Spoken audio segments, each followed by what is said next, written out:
السلام علیکم friends, welcome back drama serial ملکیت، جس کی آنے والی ایپیسوڈ میں ہم دیکھیں کہ زمل ایک بار پھر گر جاتی ہے اور اسی چوٹ پر دوبارہ چوٹ لگ جاتی ہے، مگر اس کا سارا غصہ اترتا ہے سوہا پر، کیونکہ اس وقت سوہا موجود نہیں ہوتی کمرے میں، اور ہاسپٹل سے سوہا ہی یہ کہہ کر لائی تھی کہ وہ زمل کا خیال رکھے گی، اور اب اپنی ذمہ داری پوری نہیں کر پائی تو زاویار کا سوہا پر غصہ ہونا تو بنتا ہے۔ خیر سوہا اس وقت کچھ بھی نہیں کہتی اور سب کچھ آرام سے سن لیتی ہے، مگر یہاں پر زمل کی پریشانی کچھ اور ہے۔ زمل کی پریشانی تو فہد کو لے کر ہے، جس سے وہ بے چینی میں گر بھی جاتی ہے۔ فہد کے گھر والے جو کہ سوہا کا حال پوچھنے کے لیے آتے ہیں اور ساتھ ہی ساتھ اس کے بھائی سے سوہا کا ہاتھ بھی مانگتے ہیں، مگر یہ بات زاویار کو بالکل بھی پسند نہیں آتی۔ وہ فہد سے کبھی بھی سوہا کی شادی نہیں ہونے دے گا، اسی لیے اس کے گھر والوں کو یہ کہہ کر واپس بھیج دیتا ہے کہ ابھی میں اپنی بہن کی شادی نہیں کرنا چاہتا، تو برائے مہربانی آپ یہاں سے جا سکتے ہیں، بلکہ انہیں سوہا سے بھی نہیں ملنے دیا۔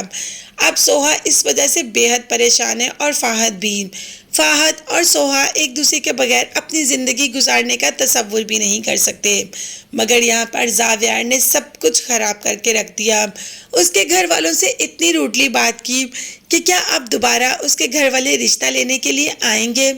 اب زمل نے اسی بات کا ذکر سوہا سے کیا۔ سوہا نے تو زمل کو تسلی ہی دی اور کہا کہ پریشان مت ہو، زاویار کا فیصلہ کوئی آخری فیصلہ تو نہیں، یہ زندگی تم نے گزارنی ہے اور تم اپنا فیصلہ بہتر طریقے سے لے سکتی ہو، بس تمہیں اپنے بھائی کو اپنی بات پر کنونس کرنا ہے، جو کہ نہیں آتا زمل کو، اسی لیے تو اس کا بھائی کبھی اس کے دماغ کو ڈسٹ بن تو کبھی کیا کہتا ہے۔ خیر اس بات کا ذکر بھی کر ہی دیتی ہے زاویار سے سوہا کہ آپ اپنی بہن سے کوئی محبت نہیں کرتے، اگر محبت کرتے تو ہاسپٹل میں اس کا ساتھ دیتے، نہ کہ اسی کے دماغ کو ڈسٹ بن کہتے اور اسے ڈانٹنا شروع کر دیتے۔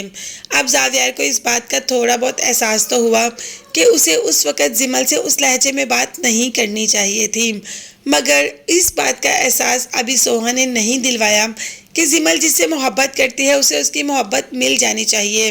یہ احساس زاویار کو تب ہوگا جب وہ خود سوہا سے محبت کرے گا اور اس کی محبت اس سے دور جا رہی ہوگی۔ ابھی تو کوئی اور بھی محبت کرتا ہے زاویار سے، تو جی ہاں، ہم کرن کی بات کر رہے ہیں۔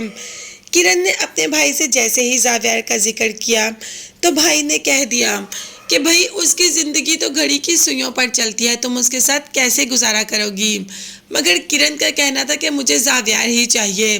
زارا کو تو اس رشتے پر کوئی اعتراض نہیں، وہ تو پہلے ہی چاہتی ہے کہ کرن اس کی بھابھی بن جائے، مگر زاویار کا بھی تو ایگری ہونا ضروری ہے۔ اب دیکھتے ہیں کہ زارا اور کرن دونوں مل کر زاویار کو ایگری کر پائیں گے، مگر تب تک کے لیے چینل کو سبسکرائب کیجیے گا۔ اللہ حافظ۔